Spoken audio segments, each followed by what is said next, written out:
opened Bow Street last September, and we've brought forward a screen acting programme that we had started in the factory into Bow Street, which has become quite successful, and so we decided to come down to the Flower. Galway's always been actually quietly working away with this acting community, which started by the time I left Galway in '96. You had Roger Corman in here making his movies out in Smiddle, that went on into Rossnaroon becoming an extremely well-gotten soap. I'm anxious to kind of just start joining up dots so that actors in Galway are as valuable to the acting community in Dublin as they are down here.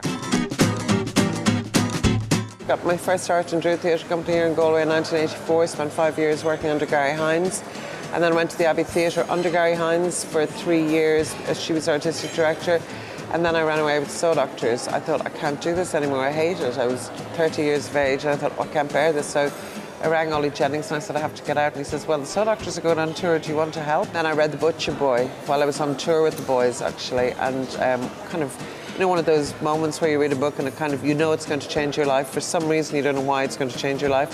I found out that Neil Jordan was about to film it, and I thought, how will I get onto this film?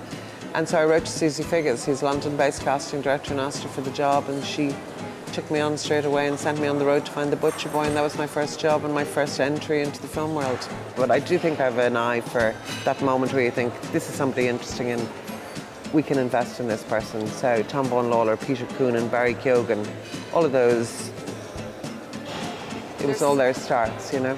I am good at finding talent starting out. That's what I'm good at. Not necessarily any good beyond that, but I'm very good at spotting the beginning.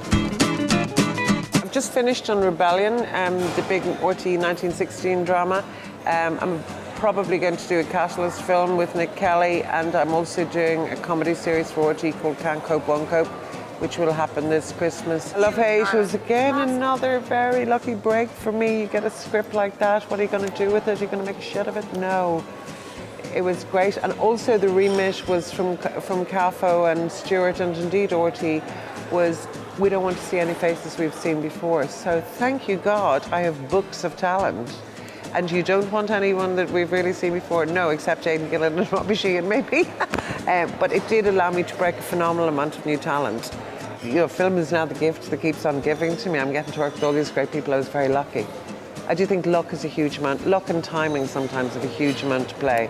You kind of have to give yourself over to it sometimes and think, the universe will look after me. This is the road I'm taking, the universe will look after me, and it has.